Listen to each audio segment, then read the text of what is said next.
I wanted to kill myself, if I'm honest. Is it? Yeah. But by the time I finished on the railways, I was severely depressed. Somebody told me once that night shifts are only good for thieves and prostitutes. Okay. I mean, if you're the average man, you probably shouldn't be working nights. Like, I've always been like somebody to go to a gym, especially with CrossFit. There was more of a community aspect, but Jiu-Jitsu is a little bit different. It gets a bit more personal in a way as well. Sometimes it does get a bit personal, yeah. But that's in a good way. I mean, personal. It's never.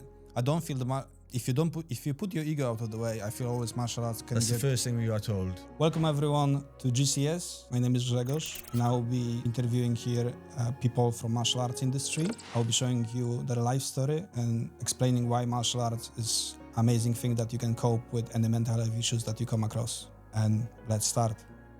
Nathan Lewis, welcome to GCS, man. Thank you very much. It's so nice to have you here.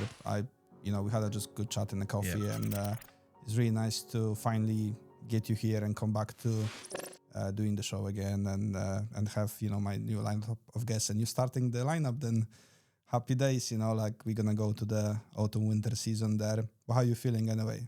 Good. Yeah, good. Excited? Good. Yeah, excited. A little bit nervous, but yeah. Oh, come on. Yeah, it's just the first 5 minutes. You're going to be okay. Yeah, I'm sure. But anyway, then everyone starts with the introduction here, okay? Then I'm just going to go with that. I'm going to shut off if you don't mind. And then we're just going to go to do your life story, okay? We're going to talk about, obviously, things that we can relate with mental health. Because this channel is trying to support people with mental health issues. And yeah, through the cool life stories like yourself, we just try to get there to those people that don't know what to do with the certain situations that they can relate to. Yeah. Then let's go. Let's go with the introduction, if you don't mind. What I got here is Nathan Lewis. You are a barber. I'm a barber, yeah. You're partner to Lucy. You're father of 2 boys and a bulldog. And a bulldog. What's the bulldog? What's that? English bulldog. English bulldog. Yes, okay, cool. yeah. Okay, cool. Then you used to be a level 1 certified CrossFit trainer. I did, yeah. Okay, and you just recently began in Jiu-Jitsu. Recently, yeah, very fresh. Yeah, you just started your journey there. Okay, cool. And I got your socials here. Is at IamNathan.thebarber on Instagram. That's correct, yeah. Cool. People can find you there. And we're gonna put that on at the end of the episode. People can have it in the notes. But yeah, cool. Then, like I said, we're gonna focus on your life story. Then 2 kids, yeah. Then what's the names? 2 kids, Alex and Jack, 2 boys. Okay. Yeah. What was the age? 11 and 18. Okay, cool. How are you feeling having 2 boys? It's great. Yeah, it's great. I would like to have had one of each, but having 2 boys has been amazing. Are you still looking? No, I'm done. No, I'm done. Yeah. Okay. That's fair enough. Okay. No, I mean I got 3 kids. I'm still looking with my current wife, and I got 2 kids from my previous marriage, and it is interesting to be a parent, isn't it? It is, man. Yeah. Yeah, and the boys especially, they got so much energy. They have, yeah. It's so challenging, but so rewarding at the same time. Yeah, that's cool. Well, having a daughter, I got a daughter as well. Then it's a bit different animal there, but it's a cool one as well. Yeah, it's cool to be a parent. Yeah, like you said. Then go into your life story. Then let's just start there if that's okay. Yeah. Then I want to focus more on a mental health with yourself. We know you got some stories there to tell. That we're gonna go there eventually. Obviously, I'm just gonna give you the guidance. You go whenever you want. But starting with your life story, where you been born? I was born and raised in Merthyr Tydfil. Nice. Yeah. Okay. Still live in the same village that I grew up in. Okay. And how was your childhood? How was the 2 parents? You had how was the parents were separated. Okay. From the start, or? I think they were married for about 6 months. Oh, is it? Yeah, it didn't last very long. Okay. I never remember them being together. Okay. Did they just get married because of being? You don't know. Not sure. Yeah. Okay. So me and my mother, we always lived with my grandparents. Okay. Yeah, so I was born and raised with my grandparents. Really, all my memories as a kid has been there with them. And how that felt as a kid? What was the first thing you remember as a kid? Oh, that's a good question. I don't know. I can't think. Yeah, I mean, like just. I mean, like me and my cousin, we were very close. We were more like brothers than cousins, really. Like we lived a street away from each other. Is it? And is that your mom's family? Yeah. Yeah, on my mother's side of the family. Yeah. And we were more like brothers than cousins, and we spent a lot of time together. So growing up, anytime it was through summer holidays and stuff, we were just doing stuff with each other all the time. Okay. Yeah, when in my teenage years we started a band together, and okay, cool. Then then as a baby, is there any significant thing you remember as a baby? No, it was quite a fun childhood, to be fair. Okay. My uncle, he lives in LA. Okay. So yeah, it was always just memories of traveling out to America to see my uncle. You did go to America quite often, yeah, with your mum? Oh, very regular, yeah. With more my grandparents, but yeah, a few times with my mother and my stepfather as well. But most of the time it was with my grandparents. Yeah. Okay. And when was your first trip? What was that? I think we went to Florida when I was about 4. Is it? Yeah. How that felt? Do you remember anything? I remember nothing. Nothing. I remember buying it's like a cowboy rifle or something. It was like a big long gun, and it was like, oh, shit, how are we gonna get that home? Like we gotta get that onto an airplane. That is all I remember. Okay. Cool. Yeah. And but how it felt, because obviously whatever you remember from the America travel, how that felt as a child traveling to different country. It was amazing, man. Yeah, just going to this sunny place where people are just really cool and chill, and like things like surfing and skateboarding and riding BMX is just normal for people, where like in the valleys it was more like football, rugby, all that kind of stuff. And I was sort of felt like I was more drawn to the American style. The American style of like sport and music and stuff as well, yeah. Okay. Do you feel that shaped you a little bit? 100%, man, yeah, definitely. Even just like my choice in music. Okay. Is very sort of like American based, sort of like where I listen to like a lot of pop punk and like just rock music in general. Okay, cool. You said skateboarding and surfing. Did you do that in skateboarded for a long surf time, as well, man. or just skateboard? Just skateboard, man. Yeah. Okay, how that felt then? That was great. Yeah, I loved it. Because there is a venue here in UK. I mean, I think everywhere I've seen every other park got a venue for skateboarders. Yeah. Isn't it? And I managed to find like a good group of friends as well. Yeah. As when I was in comp, and a good group of friends. And it's like every Saturday we just like jump on a bus, go to Cardiff, and then we'd spend the day either in the skate park or skate in the streets somewhere. Just always skateboarding, man. It was amazing. And if like achievements you think from that, you did something cool there, or you just like stick with your mates and just hang around? It was just good fun, man. Just skateboarding and just trying to learn new tricks.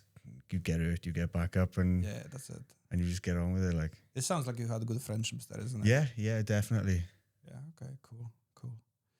Okay, and then growing up, let's say with your mom, with your grandparents, then like did you went the normal like way of the nursery, like the primary school and all that? You went through all that stages, and how that felt being with your mom and not having your dad? My father was around. He was around. Yeah, okay. We just I'd only see him on weekends. He was like a sort of standard weekend father. Okay, then that's what you had. You just see your dad on the weekend. Yeah. Okay, then and how that felt, the relationship with your dad? I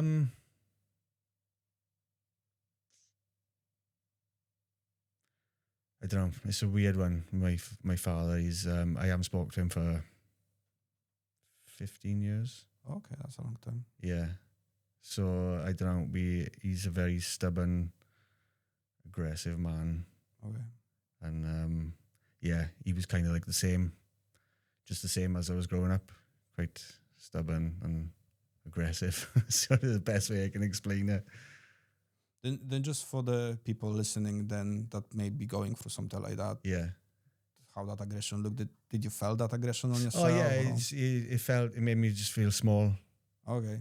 Yeah, So you feel like bullied and abused a little bit there? No, because it wasn't like, he weren't so much like being bullied or abused in any way. Yeah. He just had a really short temper. All right.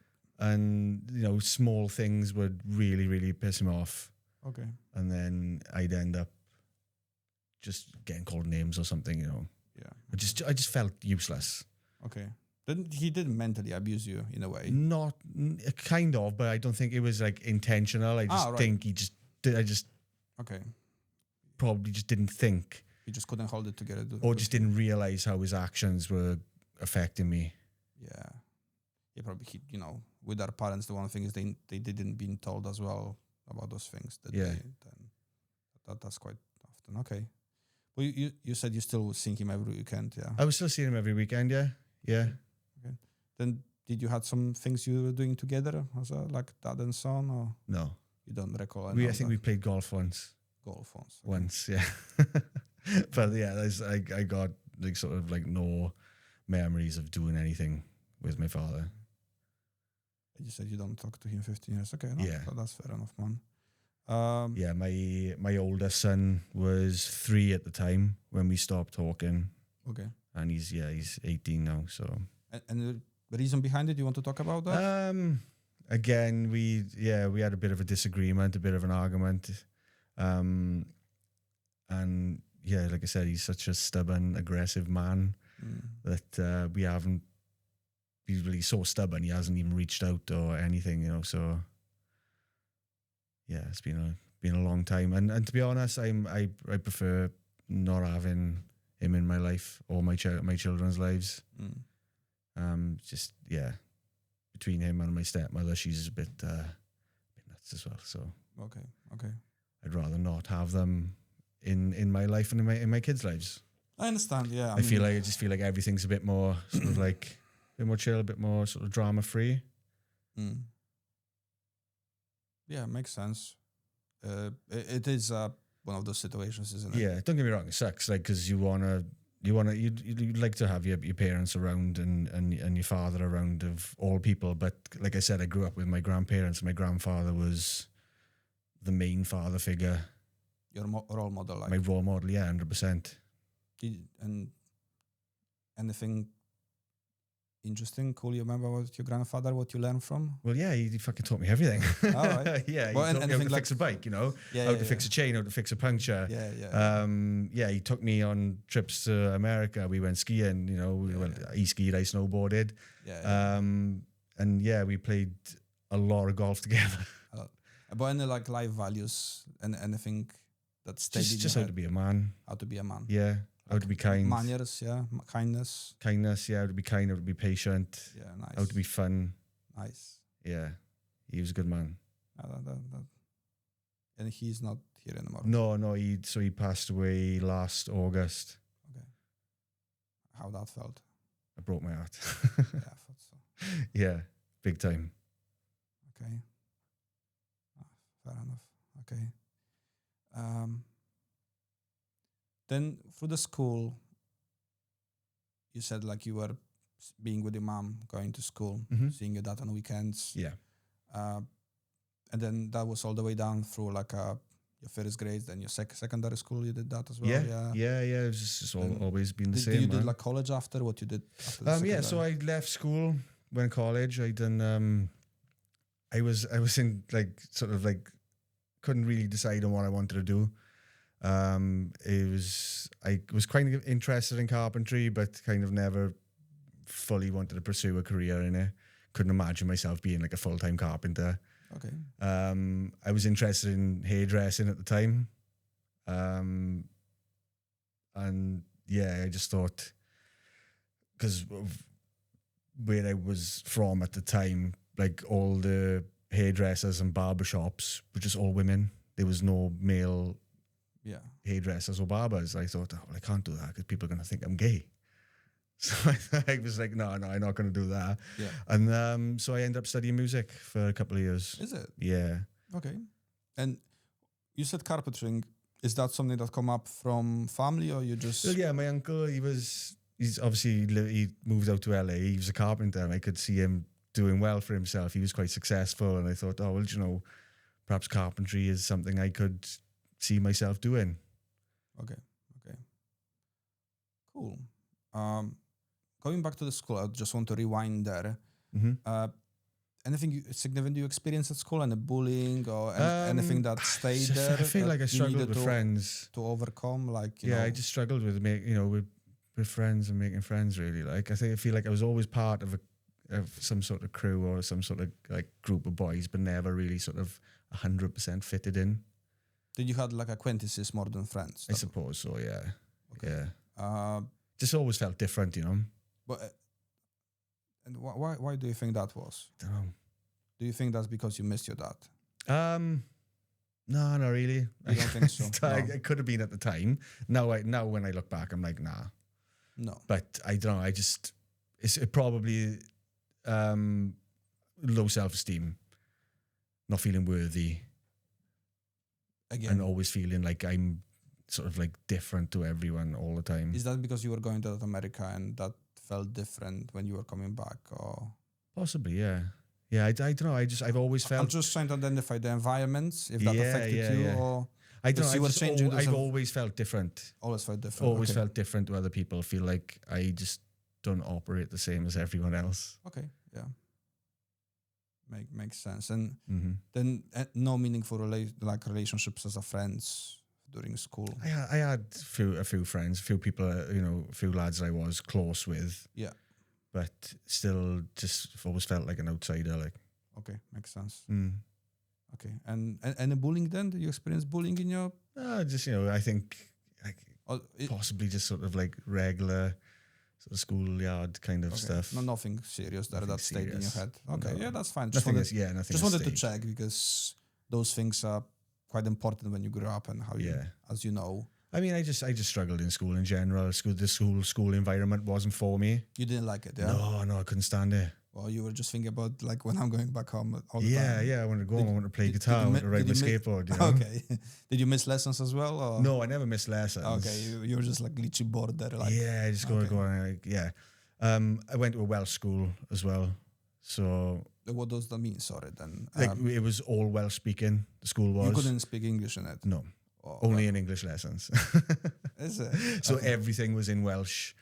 And I feel like being somebody who probably struggled with school in general, I possibly could have done okay in an English-speaking school rather than doing quite bad in a Welsh-speaking school, yeah.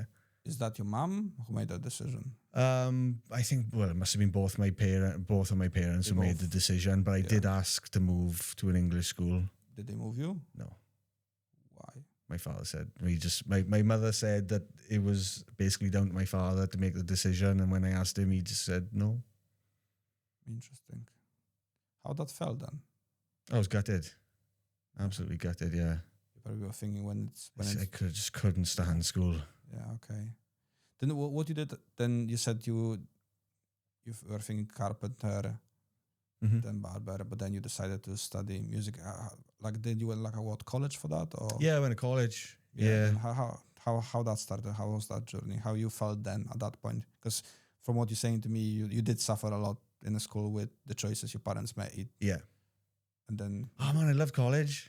Yeah? College was amazing. Did you lived in a campus kind of? Or? No. So it was only the college in Merthyr. So it was close enough for me to travel back and forth every day. But I mean, just like the whole college setup, you're treated more like an adult than a child. And it was just so much fun, especially doing music as well. I started off, my first year, I wanted to study music technology and sort of do all like the recording and the editing of music and stuff. And I thought that was really cool. But I was only running one day a week. So I ended up doing theatre production as well, just to sort of fill up the rest of my time. Nice. So I wanted to basically focus on like the sort of sound engineering side of things. As far as the theatre production went, I wasn't too much into like the lighting side of things. But it was just good fun, We got to experiment a lot with like the sound engineering kind of stuff, and then like building sets for shows. Really, like it was really fun. Okay, then we're talking here about what type of shows, like a concerts or in general any shows. Any shows, man. Yeah, we did a lot of musicals and stuff, which was actually quite a lot, a lot of fun. So yes, we got to build the sets, for the scenery and everything, and the buildings and stuff that would be in the background of the shows that we were doing. Okay, cool. That was good fun, yeah. Yeah, I can imagine it was. Anything significant you remember from that period of time, or anything that stayed there that you're proud of, or you was a failure, or? To be honest, yeah, it didn't really. It was just quite straightforward, man. It was just a good bit of fun. Yeah, we just got to play shows, and because I was doing the music side of it as well, I might be in the band for the show where we do the music live and stuff. So that was pretty cool. And then we just got to build sets, and it was just a really good laugh. Cool. Yeah. Cool, man. No, that sounds like a good laugh. And that then this is the college, and what you did you finish with the college? Did you carry on? Yeah, so what you did after? I had my oldest son when I was quite young. Yeah, okay, fair enough. I was 19, just about to turn 20 when we had my oldest son. So I was actually in college at the time. Yeah, I feel and you. then the same here. Yeah. And then I had to go out into the big wild world of work and just trying to find work and just trying to get by. Okay, then how was that? Because I remember how it felt for me, but how that felt for you going into, responsibility, parent, job? Yeah. Did you just grab any job or? Yeah. Any job? Anything I could do to get money. I worked in a nightclub for about 2.5 years. Is that what you meant, Lucy, yeah? Yeah, that's where we met, working in a nightclub in Merthyr. Nice. We were both working. We just kind of got on really well. I feel like there is obviously a love story behind it, and you want to go there? Well, yeah, we just got on really well from the moment we met. Okay. Yeah, and obviously there was a lot of attraction there, like. Nice. Yeah, and then along came Jack a few months later. So yeah, that was quite tough, having to go out and be a responsible adult instead of being just in college and just having a laugh. It was basically the complete opposite to what I was doing, to what I needed to do. Probably mentally draining a little bit. A little bit, yeah. When it comes to, I'm gonna jump right now, your CrossFit or athletics you do. When that started? Not long after Lucy was first pregnant. Is it? Yeah. Then you didn't bother with that when you were younger? No. Like apart from basically riding skateboards, I played a little bit of rugby for a few years. Like a school-wise, you mean? Yeah. School-wise, yeah. But that was as far as athleticism went in my sort of like my teens. But then when Lucy was pregnant, I was like, okay, well, I kind of like need to make some changes in my life. So I would like to be fit and strong to be able to play with my child and to be able to do things and be that way going forward, I think. Yeah. Okay. Then you made the change there at that point. Yeah. Then it sounds like you had a lot of life changes and life decisions at that moment, isn't it? Yeah, definitely. Yeah. Yeah. Okay. And then how that felt again, finding this first job and making all those decisions. Like we just said, it was a bit draining, wasn't it? Then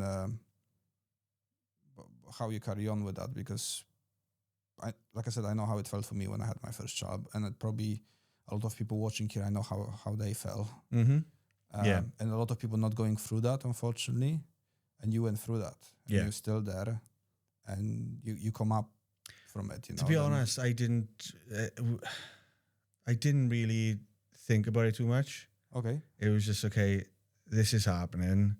This is what needs to be done. Just do it. Just do it. Yeah, I love this saying, just do it. I know. Yeah. So yeah, it was just more of a just get on with it kind of thing. I don't know if that sort of kind of like come back to haunt me later on in life. But I was just sort of like, just didn't think about it and just sort of did what needed to be done. We decided to have a child together. I need to work. I need to make sure we've got money, pay the bills, or whatever needs doing. You know, we're like, okay, well, we need somewhere to live now. So we were actually living with my grandparents for the first like 3 months when we had this tiny little baby. And then it was like, okay, we need to kind of like move on now and find our own place to live. So we started renting, and then it was like, okay, yeah, well, these bills need to get paid, and this needs to be done, and that needs to be done. So it's kind of just like, yeah, just get on with it. Like, Okay, nice, man. That's an advice you can give to people going through that right now. Yeah, don't just do what I did. Don't just get on with it.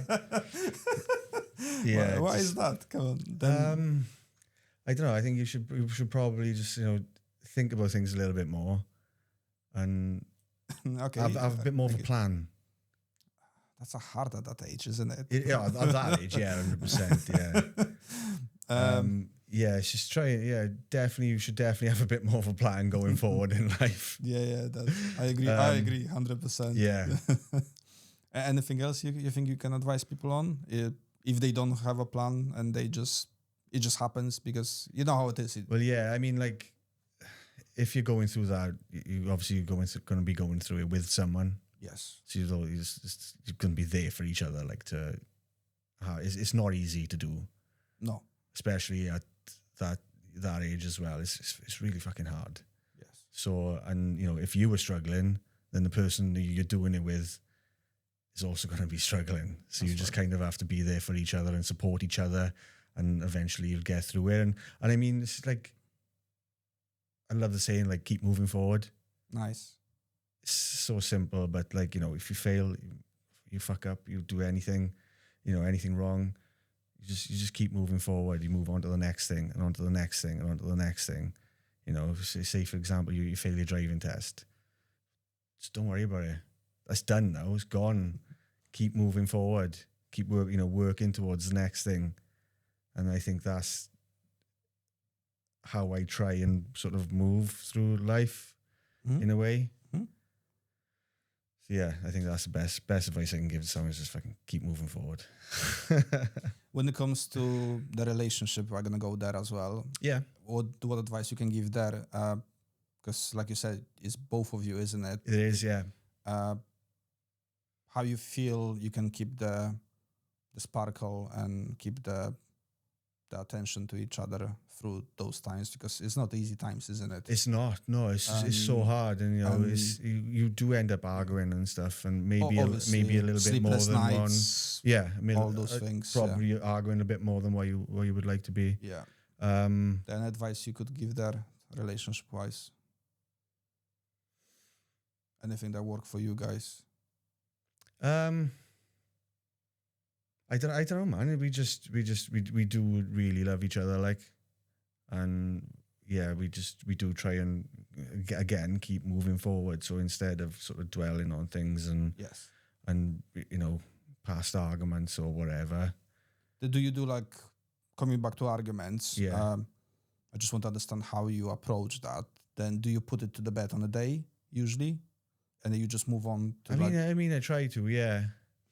Obviously, I know it doesn't happen every time, but I just want to understand how you approach arguments. Do you try to put it to the bin? Yeah, on a day? I like to think so. Yeah, or like within the next 48 hours. Yeah. No, it is. I think we do make up pretty quickly. Yeah. After an argument, I mean, you know, if I've been out of order, you know, or maybe I raised my voice a little too loud. Yes. I will try and apologize for my behavior. Yeah.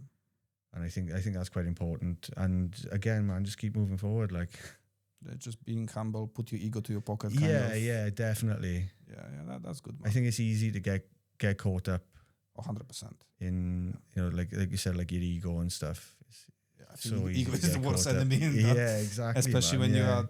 I think what I find as well, looking at the guests I had and my own life, people I went through, like the one-to-one coachings I do, a lot of people get caught up in that. That ego that just takes over, and ego takes over because of whatever the events they had as a children, and if they had too many like abuse there or significant traumas, Yeah. And the higher ego gets when you're older, and it gets in a way when you create a family. Yeah. Had that with myself as well. Then understand that fully. Then I was just looking for the advice from your side, because 100% there is someone right now watching it, Yeah. and they like, I'm in that situation, what I should do. Like then, and it's nice to hear from people like yourself. That Yeah. Again, you just got to try and be as supportive as you can. Yeah. I mean, I feel like obviously like it's like a roller coaster, isn't it? It's just not always low and it's not always high. Yes. And sometimes it kind of goes back and forth between. Yes. So, I mean, like, enjoy the good times and then just try and be as supportive as you can.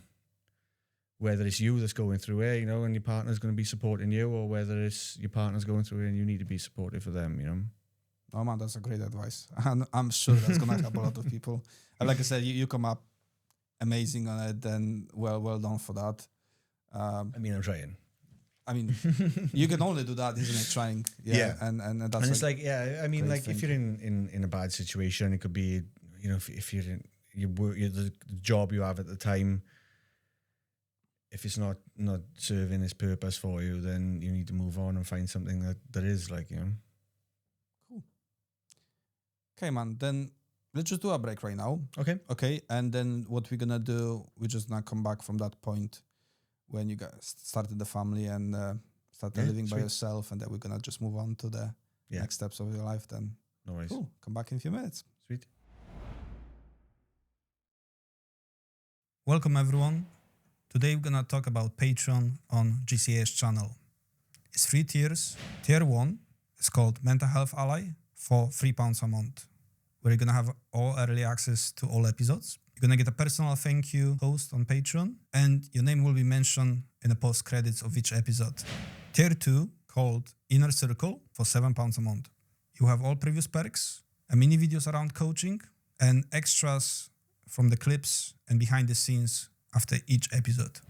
Tier 3, called Life Warrior, for £15 a month, where you're gonna have all the previous perks from the other 2 tiers. You're gonna have opportunity to ask a question to each and every guest coming to GCS, and where you have the opportunity to have a personal life coaching Zoom call with myself to discuss any mental health issues you come across or any coaching solutions I can present to you. Okay, Nathan, welcome back. That was a bit of a break. We had a bit of a catch up there. Cool talk there. Then, let's come back to where we finished. Then you just become a father, start looking for the jobs, start getting on with things with Lucy. Mm-hmm. We just give really good advice for people. Thanks for that. Really appreciate. But going from that point, how the life went, how was those first jobs? What was in your head when you were going for those first jobs and you were trying to provide, and like when I think where I'm going with here, when the barber idea come up there, or was it a long time till that come up? Yeah. 13, 14 years maybe. Or was it 12 years?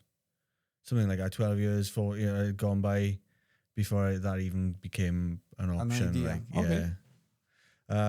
So I how think was those jobs? Tell us about those jobs. When Jack was really young, I mean, for the first year, before he was born, I was working in a nightclub, and then I continued to work, just took on sort of like extra days and stuff there as well. And started sort of like working in the cellars and stuff, taking in deliveries and putting shit away, and then just like working, nights over the weekends and stuff. That I did that up until he was like 1, and then I started working for a bricklayer, and I was just sort of carrying bricks and blocks and whatever, all that kind of stuff. I did that for like another 2.5 years. Okay. Again, hated the job, didn't pay very well. Paid really bad, actually. I don't know why I did it for so long. You would think that job would pay well, isn't it?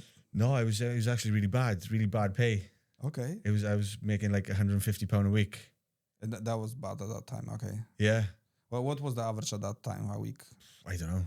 Okay. I don't even know good money was back then. It was just like money's money, and money's money, I've got bills to pay and rent to pay. When is that? When we're talking here? What is the year there? So Jack was born in 2007. Okay, then you so got 2008, 2009. You had a crash on the US market at that point. Yeah, the house market. Yeah. Did you feel that we're looking for the jobs? Was it hard to find a job at that time for you? I suppose it was actually. Yeah. It was for me. That's why I'm asking asking you. I think so. Yeah. Without even really sort of thinking about it, but yeah, it was actually quite. That was literally the crash on the US house market. That happened in that. Yeah, so I did apply for other jobs. Yeah. Things like call centers and stuff, which I wasn't successful with. Yeah. So I think to be honest, that type of job wouldn't have suited me anyway. Okay. You don't see yourself talking with people about. Not just being the office setting. Yeah. Okay. Sitting down in front of a computer in the office. That's not for me. Okay. Fair enough. I've always been a manual labor kind of guy. Mm-hmm. Hence, working as a labourer for a bricklayer, and then eventually I went on to work on the railway. Railway, okay, that's Merthyr as well, yeah. That was all over, man, all over the UK. Oh, is it? Yeah. Okay. I spent most of my time in London, a lot of time in London. Yeah, I've been up to places like Carlisle, right up north, and just all over the country. Did that for about 10, 11 years. Is it? Yeah. How that job felt? Did you enjoy it? I really enjoyed it. I think I enjoyed not so much the work itself. It was just work, wasn't it? It's just manual labor. We were either digging shit or carrying shit, Okay.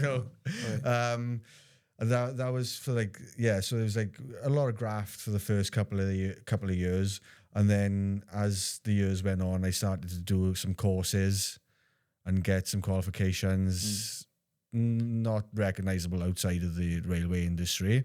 Yeah. But they were jobs where I could earn more money. Of course. And the more I was earning, the sort of less work I was doing. But it was still a decent job. I liked the people I worked with more than anything. It was just, you can go to work and have a good crack with the boys kind of thing. But it was hard work at the same time. But yeah, I mean, the money was decent. And it did help to pay the bills. It served its purpose at the time, but it was very unpredictable. It wasn't consistent at all. I mean, I could have worked for months on end, and then all of a sudden for a couple of months, I'm only working 1 day a week. Okay. So it was difficult to sort of manage your money and stuff and the work, it was always nights. Always nights? Always nights. And weekends. Oh. Why weekends? Because that's when you can sort of get a portion of the track. Right. It's a little bit quieter on a Saturday night or a Sunday day. Less traffic, okay. Saturday going into Sunday, so there's not as much traffic on the railway. So makes sense. Okay. Yeah, always nights, always weekends, and it's no good for you. No good for you. No. I mean, I enjoyed the job when I started, but I mean, by the time I finished, I was this is the worst thing ever. Okay. But what, you're sleep affected? Yeah. Oh, definitely, man. Yeah. Yeah. How that felt mentally? I wanted to kill myself, if I'm honest. Is it? Yeah. But by the time I finished on the railways, I was severely depressed. Well, you had a suicidal thoughts. Oh yeah. Okay. You want 100%. To talk about that? Oh, yeah, I don't mind. Yeah. Okay. Then if you can just go.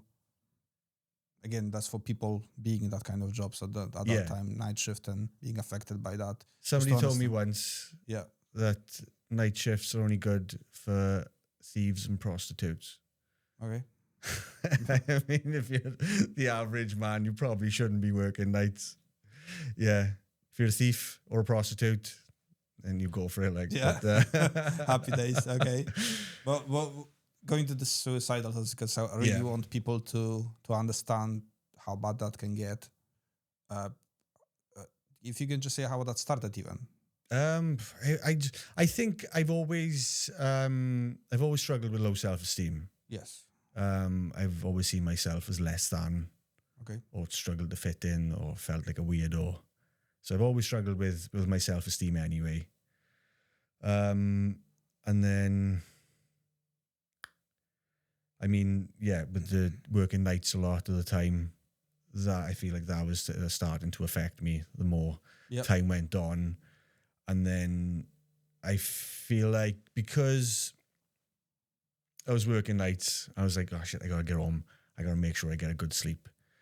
Oh, perhaps I'll just have a few beers on the way home. So, I'm driving on the way home from work. I'm not driving, by the way. Yeah. If I'm having beer, I'm sat in the passenger seat. Yeah. Somebody else is driving. I think, right, I'll have a couple of beers. I get home. Perhaps I'll be a little bit more tired and I'll get a better sleep. And then, those couple of beers start to grow and grow and grow and become more regular. And then before I knew it, I was drinking a lot, obviously deprived on sleep and really depressed by the end of it. And that's how it started. And I feel like that's how my sort of struggles with my mental health started. Then do you feel like you developed an addiction to drinking at that point? I'd say no, but if you probably knew me back then, you'd probably say yeah. Okay. And for you, that was just to have in your head, you thought you could have better sleep, isn't it? At the time, it makes absolutely no sense. Because now knowing what I know, and you don't actually sleep better when you've had a drink. You don't, but I'm just trying to process what was the mindset at the time. Yeah, that was kind of my mindset. And again, I'm 100% sure there's people going through that right now. Yeah, definitely. Having the same mindset. I mean, I had that mindset when I did nights. Yeah. And I wasn't maybe drinking every time, but I remember drinking at the last of my... You probably weren't like every night all the time, but towards the end of my exactly career what I on was the railway, to... it was every night. Okay. Then for me, I remember, I think on my last shift. Yeah.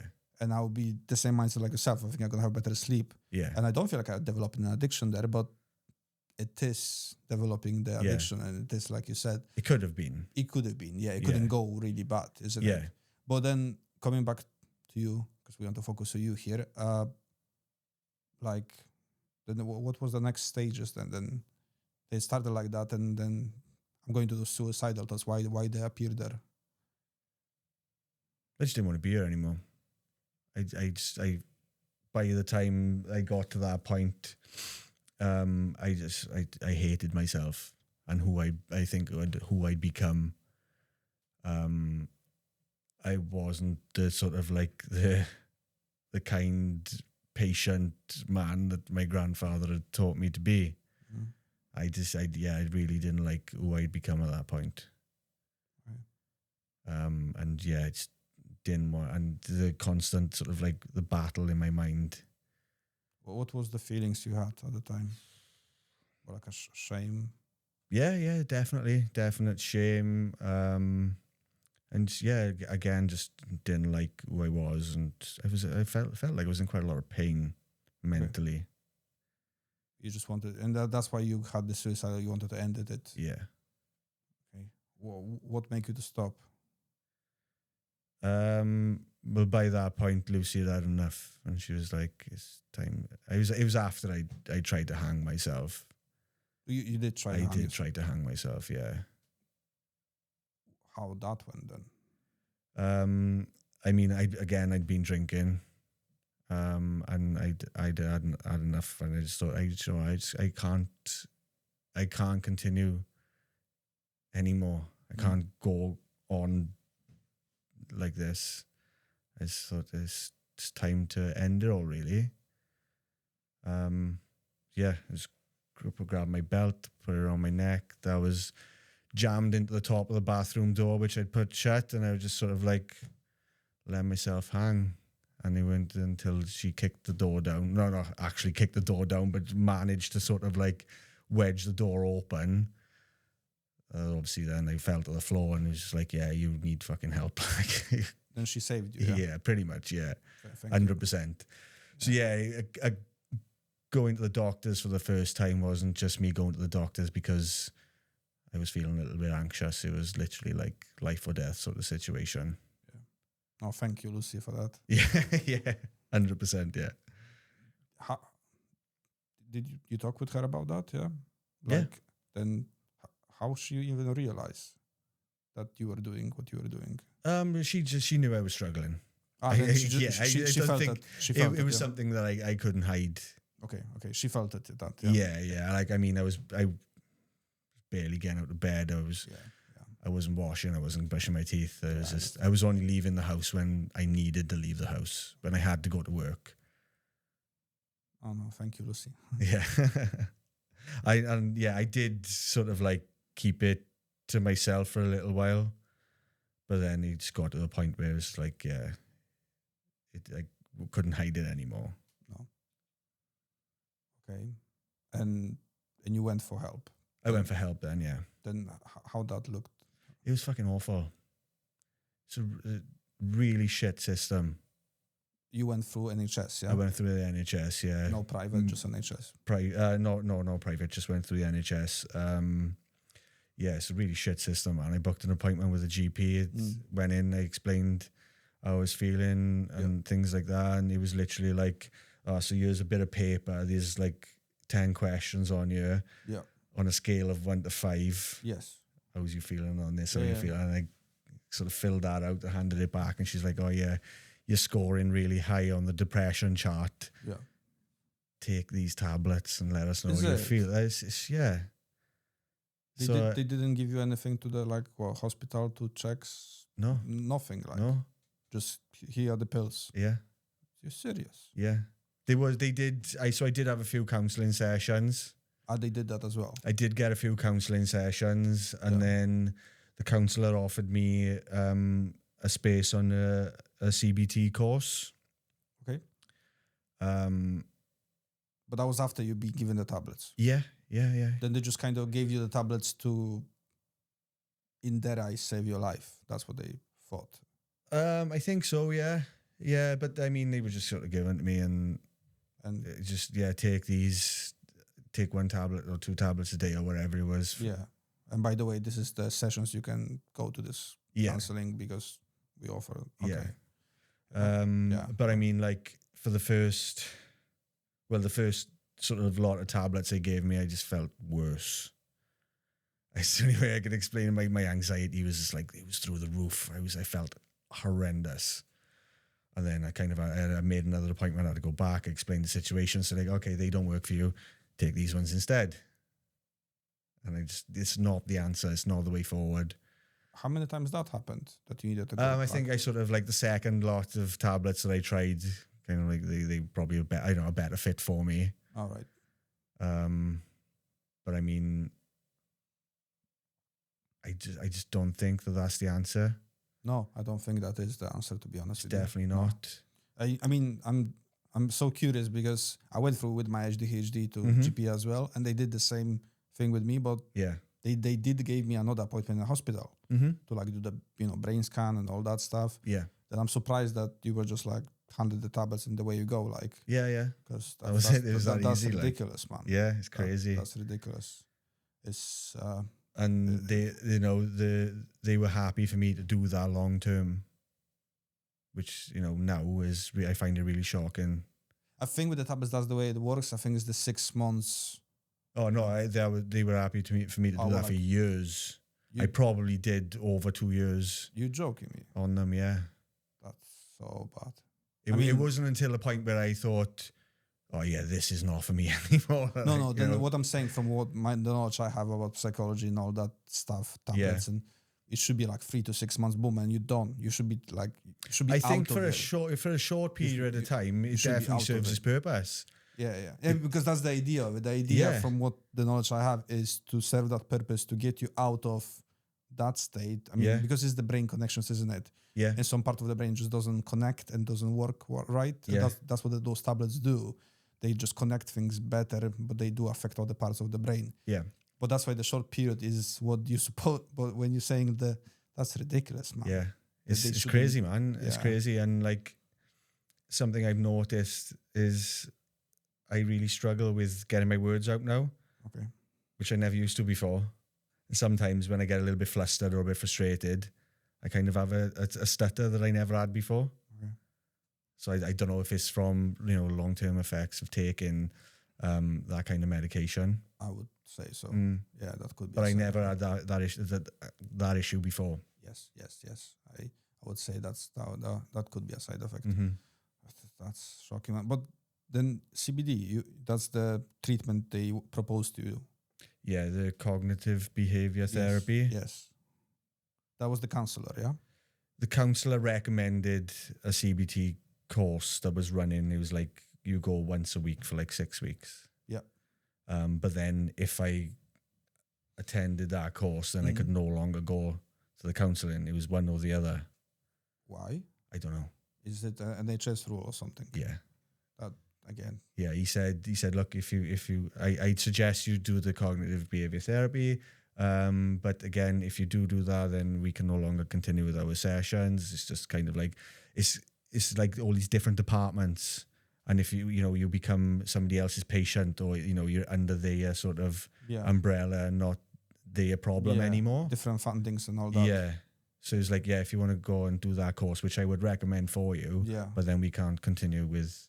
No, then that's ridiculous. I didn't understand that's that bad. But I knew it's bad, but that's out of order. And I mean, I didn't benefit from doing CBT at all. You went through the whole. I went for the full 6 weeks, and I feel like I just couldn't tell you what CBT is now. Genuine, I did 6 weeks, and I still don't know what CBT is. Okay. Then it feels like the first 2 years was really frustrating, wasn't it? Oh, very, yeah. Okay, then how did you get out from that? Changing my job was massive for me.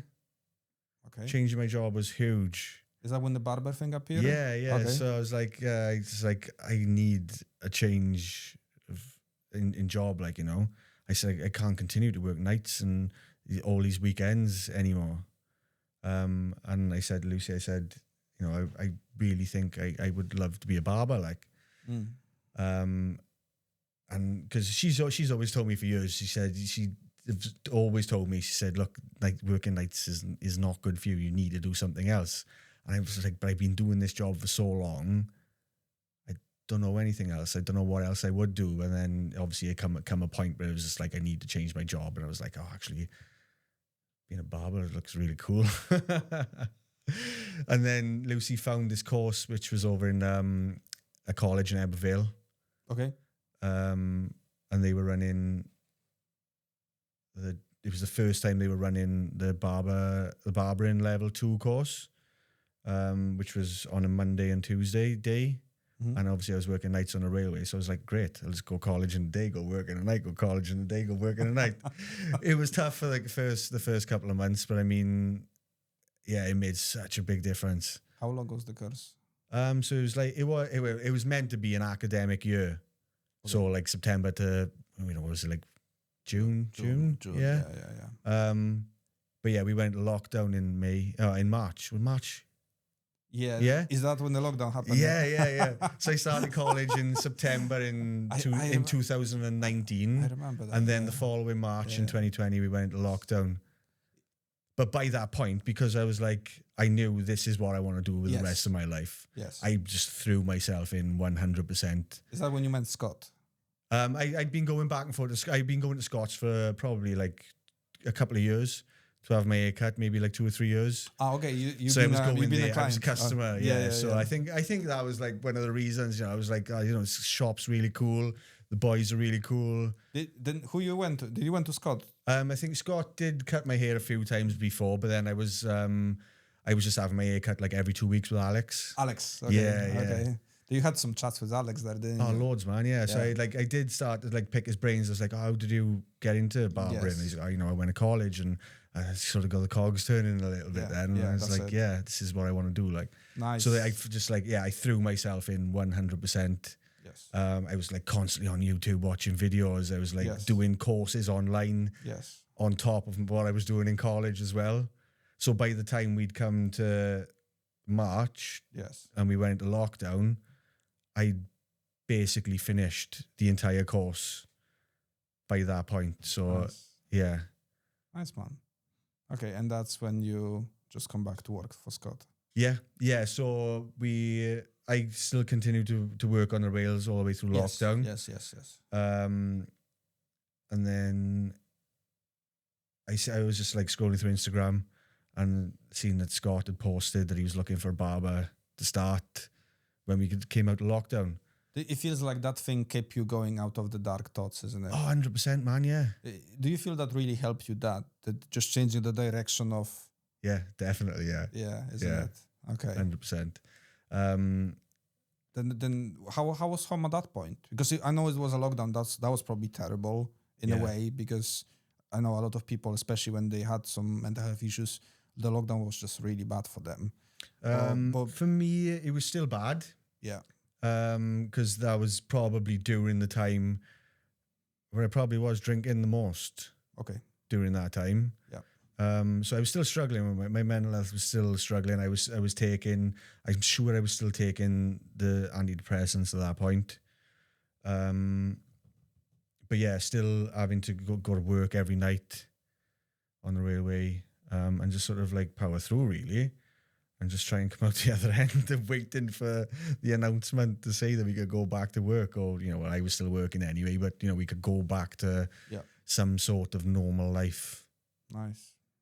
But yeah, it was during that time then that I'd seen that Scott was looking for a barber to start. So I was like straight away just messaging him, "Are you still looking for a barber?" And he's like, "Yeah, just come down to the shop. We did, do an haircut and take it from there." And then he literally offered me a job. Nice. That day. Nice. So it was like, yeah, it was cool then, because I had something to look forward to. Of course. So I mean, for your mindset, that was a game changer, wasn't it? Yeah, definitely, yeah. So I cut back on the days I was working on the rails. I think I was doing like Monday, Tuesday night on the rails, and then I'd have Wednesday off and do Thursday, Friday, Saturday day in the barb shop, and then go to work on a Saturday night as well. And that was how my week was working. And then eventually I kind of like do less days on the rails and more days in the barb shop until it was just a Saturday night on the rails. And then it got to a point where I was just like, I don't need this anymore. No, that's good. Yeah. And when that decision was made, how was your head at that point? I was still struggling. You were still struggling. Yeah. I mean... Did you try anything else than NHS through that period? Yeah. So I stopped taking the antidepressants. Yeah. I just sort of like cut back really slow and done it slowly over time, because I noticed if there was like a time where perhaps I'd forgotten to go and get my prescription and I run out of tablets, that gap in between, I was a nightmare. I can imagine. I had no patience. No. I would shouting and screaming at people, road rage and shit. Yeah, that was...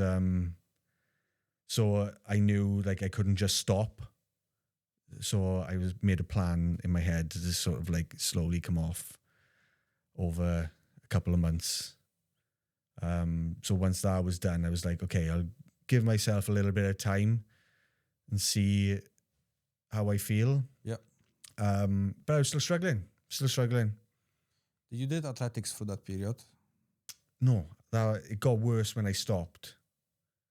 Because I was basically doing CrossFit 5-6 days a week. And I was struggling with my mental health. So I thought, I'm just going to take a little break from training. Just need to have a little bit of time to sort of like be me a little bit more. And then it just kind of snowballed. Yeah. And everything got out of control really fast. Yeah. So yeah, during that time, there was no athletic ability being, I wasn't training at all or getting any sort of like output. No. Or even any positivity as far as like endorphins and like good food and all that, because it all comes hand in hand. Yeah, that's it. So there was a period from where I stopped to like last year where there's been no training in my life. Okay. Just trying to right now. What else did you try to get better? What finally got you better to to the person we see today? Yeah. So like I knew it wasn't like full on depression. Yes. I've always been like I said, I've always struggled with my self-esteem. Yeah. I've always been quite an anxious person. But I don't think I've never been like a depressed person. I've always been quite sort of like light, and I enjoy a good laugh and stuff. So I thought, this is not me. At one point I thought, like, is this just me now? Is this just who I am? And then I got to a point where I was like, no, this is not me. This is not who I am. There has to be something else going on. So I started sort of like researching my symptoms, and low testosterone levels is what I kept coming back to. Well, you did like a blood test and all So that stuff. I thought, I'm going to find somewhere where I can do a blood test and just find out what my testosterone levels are, because I went to the NHS, asked for a blood test, and they had just said, yeah, everything's fine. Is it? Yeah. Yeah, but apparently, so I've done a bit of research since then, and apparently what the NHS class as low testosterone is basically non-existent. What do they mean by that? Sorry. So the low testosterone needs to be really low. Yeah, but there is to a point where it's almost non-existent. Yeah, but that. Whereas like if you go private, what they class as low testosterone is a little bit higher, so you can still be suffering with some really bad symptoms. Like as far as like with me, it was depression, it was anxiety. I was tired all the time. Brain fog, just that lack of focus and stuff. So I got a blood test done. Literally like 2 days after I sent my result, my bloods off, I had the results, and it was like, your testosterone is low. Yeah, but there is no like lower testosterone, and the low is the low. You know what I mean? People feel. But I mean, like in countries like out in America, they pay for their healthcare. Yes. So, they must. I don't know how to explain it. But obviously they pay for their healthcare in America. And there's a lot more sort of research that has gone into male hormone balance, I suppose. Yes. But like, over here, if a woman is going through like the menopause or whatever, and they have blood, when they eventually get bloods done, then they get a hormone replacement because they're obviously lacking a certain hormone. Progesterone, that is causing their body to have those changes, so it gets supplemented in with HRT as far as a woman's concerned. So I mean, why I don't understand why a man, when he gets to a certain age and his body starts producing less testosterone, that he has to feel that way. Does that make sense? I didn't realize. Why is it fair for me to feel that way when there is the option of having TRT, and I mean, like a way I see it's almost like a speedometer on a car. Yes, there's a certain place in the speedo between a certain mile an hour or whatever that is perfect. Too little is not good enough, and too much is too bad. Right. That's right. Yes. So at the moment, for me, I'm sitting right in the middle of where I need to be, and it's been a life changer, if I'm honest. And again, I just didn't realize it was so bad with NHS. Like, I like I said, I knew it was bad, but it's nice to hear from people like you when you did the research and you went deep into it. Yeah. And that it is that bad. I did do quite a lot of research. It wasn't something that I just jumped blindly into. No. I did have to go private. I do pay a lot of money, and I do get regular blood tests. And that's fine. And I think TRT treatment is the best thing you can do as a man for yourself after the age of 40, to be honest with you, or even like late 30s. Between late 30s, if you're between sort of like the ages like 30 and 35, and you feel like things are starting to slow down, perhaps you haven't got as much energy as what you used to, or you're just starting to feel a little bit more depressed or a little bit more anxious. Yes.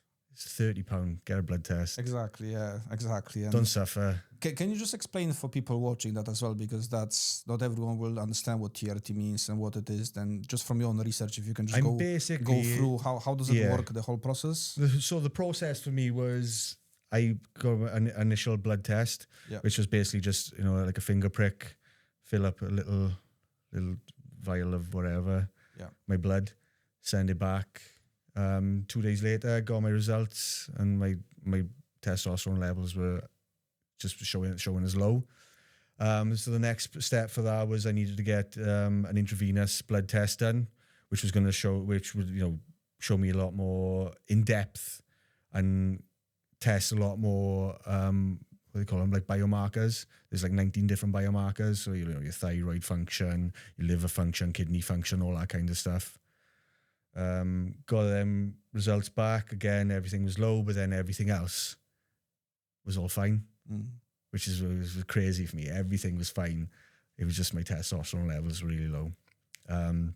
So then I had to pay again a little bit more money to have an online consultation with one of the doctors, with one of the with the private company I decided to go with. And we were sat on a video call for maybe like 45, 50 minutes. It was really in depth, talking about my lifestyle, my my family history, medical history and stuff. And then at the end of it, he's like, "You sound like a really good candidate for TRT, and is this something you would want?" And we just discussed then the actual treatment, how I would like to do it, and how much of that I was going to be doing. And it's actually a really, really small amount, but it makes a massive difference. But I will say though, that was my last resort. I tried everything else first.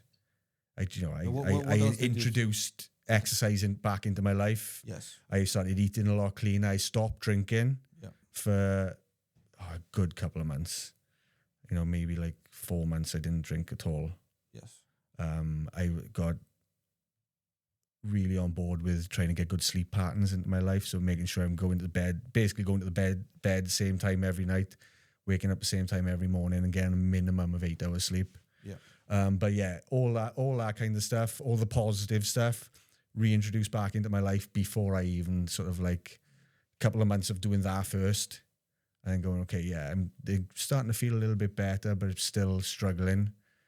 And then went and got my bloods done. Because again, for people that they don't understand what means TRT, because people, they tend to think that's like steroids.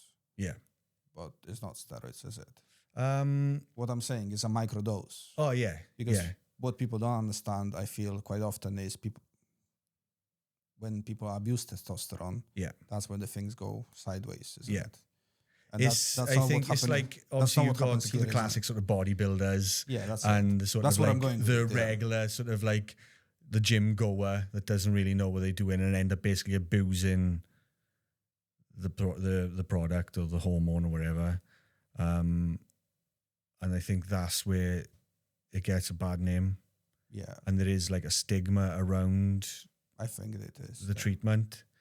But again, I'm using such a small dose just to keep me in and I think in the sweet spot, I think microdosing is I don't believe, and there is experts. I'm not an expert, but I do watch experts talking about that. Yeah. And people can watch it as well. Just go to Dr. Mike on YouTube. He's brilliant for that. Yeah. And he will tell you exactly what means steroid use and abuse, what means microdose. Yeah. But again, I'm no expert myself, but I can only talk from my own personal experiences. Exactly. And that was microdosing, wasn't it? Yeah, 100%. And like, my own son went through microdose of testosterone because his growth hormone wasn't working. Yeah. And he's 15 years old. That's not going to affect that boy, but it helped him to grow because he was on 146 centimeters and right now he's on 170 almost within like 4 months that happened, and he just had 3 months injections, the microdose injections, and because of the development of the brain, because it develops until age of 25, that's really not going to affect the his production of testosterone when he's an adult. Yeah. What I even didn't know about myself, but I've been told that by PhD back in Poland, that was all done through like a professor guy, and he explained all that to me, and I think this is when people, like you said, there is a stigma behind it, but that actually helps people. Like that's what men need. and it needs to be done in a therapeutic setting. Exactly. And again, like myself getting regular blood tests. Yes. making sure that I'm still, I'm staying in the sweet spot. And I'm not going down too low, and I'm not going down too up too high. Do you feel like that was a game changer for you? Massively, yeah. Just to have, just to be, I suppose, happier again. That's where I want to go. Having less anxiety. And how you felt after the treatment? Yeah, after the first, let's say 3 months of 6 weeks maybe. Yeah. I had my first blood test after 6 weeks, and my testosterone levels were right in the middle of where they needed to be. Yeah. Again, it's not even that high. I know people who don't do any sort of TRT or anything, and have just naturally got higher testosterone levels than what I'm currently at now. Yeah. But yeah, I mean, like 6 weeks in, and I'm like, I can feel the difference already. I feel happier again. I got less anxiety. I've got more energy.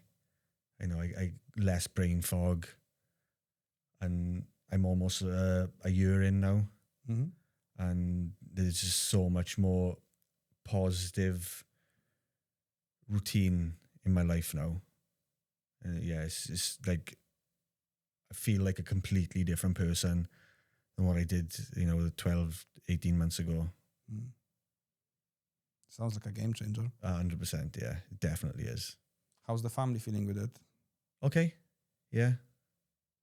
Yeah, I mean, well, I explained everything to Lucy, and she was on board with it. If it's going to help. I mean, from everything that we've been through for the last couple of years, and everything that I've dragged her through, if it helps, and it's no harm in trying, and it has made a massive, massive difference. Oh, that's good. Oh no, man, that sounds really good. Mm-hmm. Okay. And then from that point, then what? How are you doing these days? Like, because you went through that, you're still working with Scott as a barber. Still working as barber, yeah. And how you feeling with that? Where are you going with that?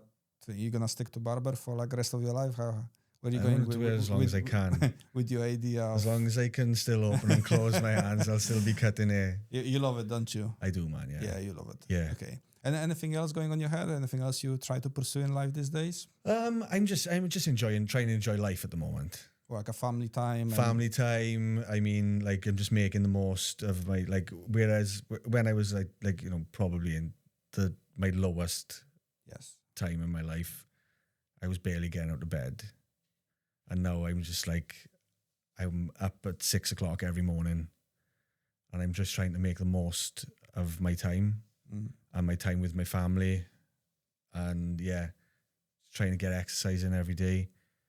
I have an hour to myself between 8 and 9 every morning before work. That's my gym time. I like to go, put my headphones in, nothing fancy. Yep. Just lift weights from A to B, straight up and straight down. Whether it's a bench press or a squat or a deadlift, I just love lifting weights. Yeah, whichever. Yeah. And just trying to get a little bit stronger. I've recently taken up running. Oh, okay. I've never been a runner. How that feels then? It's tough. But I've done a couple of 10Ks this year. Okay. They're getting faster and faster. Okay. And I've signed up for a half marathon next year. Nice. Yeah. How was the 10Ks? Did you complete them all? Yeah. Yeah, I finished them all, man. Yeah. Yeah, I started off. My first one was in Bath back in April. That took me 1 hour and 1. And the last one I did was actually in Bath in October, in the same course, and it took me 53 minutes. So I made some massive improvements as far as my running and stuff goes. And I've recently taken up Jiu-Jitsu as well. How's that feeling? It's great, man. Tough. That's a new thing for your martial arts, isn't it? It is, yeah. I've never been into martial arts before. You've been an athlete most of your life. Yeah. More than a martial artist. I don't know if athlete is the right word, but I've tried. Yeah, I mean, that's what you're gonna come against. Yeah. Through the things you did. Yeah. I mean, don't take me wrong, martial artists are athletes as well in a way. Yeah. But 100%. It is a bit different piece of bread, isn't it? Yes. Yeah. How that Massively. feels. It's tough. It's really, really tough. It's just it's different to anything I've ever done. It's a completely new way of sort of moving my body. There's a lot more flow. Yeah. And it's kind of like being relaxed, but still trying to be sort of strong and controlled at the same time, which I'm not used to feeling that way. It's strange. But then it's kind of like, because it's almost like human chess. It is. Yes. Yeah. Yeah. So it's problem solving under fatigue. Yes. Which is, again, still completely new to me. That's literally what martial artists is. Yeah. Any martial art, when you are on the floor grappling or even the stand-up fighting. That's like one of the most enjoyable bits for me at the moment is I'm using my brain in a way that I've never used my brain before. Exactly, yeah. Which is great, yeah. Problem solve is cool, isn't it? It is, yeah. But it's tough. Because the thing is, I'm terrible at chess. I can never remember the rules. So, yeah, it's completely different for me. Trust me, that's going to improve your chess game that bit. Oh, yeah, that's cool, man. So it's completely different for me. Again, I'm enjoying like the physical side of it. Yeah. I'm always get a sweat on. I'm always out of breath by the time I finish a session. And yeah, it's a really good skill that I think that, most people should know, like. And again, I'm trying to do like one class of no gi and one class in the gi. Yep. So I'm still sort of learning both. Which one you find more interesting? I've only recently started doing the gi classes. And again, that's different again. Did they already choke you with the gi? I'm getting my own gi wrapped around my neck. My own gi wrapped around my neck. Yeah. I remember that was the coolest thing when I did Jiu-Jitsu was when I started getting choked with my own gi. I was like, what's happening here like? I remember that was a cool experience. Yeah, but it's great, man. It's good for the mental health as well. Yep. It's good to just go out and just have a bit of a laugh with the other boys, roll around, trying to choke each other. it's the camaraderie side of it as well. Yes. I think, it's massive for a man to have that sort of like that boys club kind of thing to go to and just to escape. Yes. Yeah, it's very important. It's a good environment change, isn't it? Yeah, definitely. Like I've always been like somebody to go to a gym, and like especially with CrossFit, there was more of a community aspect, which I enjoyed, but Jiu-Jitsu is a little bit different. It's because it's all men. It gets a bit more personal in a way as well. Sometimes it does get a bit personal. Yeah. Sometimes it gets personal. Yeah, no, that's good, man. But that's in a good way. I mean, personal. It's never. I don't feel if you put your ego out of the way, I feel always martial arts can. That's the first thing we got told. Yeah. Just get ego. First session, I started on a beginner's course. Yes. Which wasn't even my idea.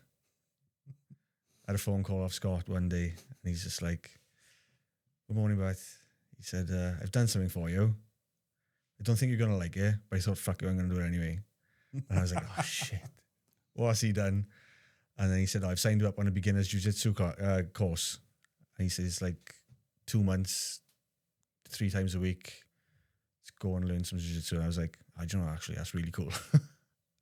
So, rocked up, first session.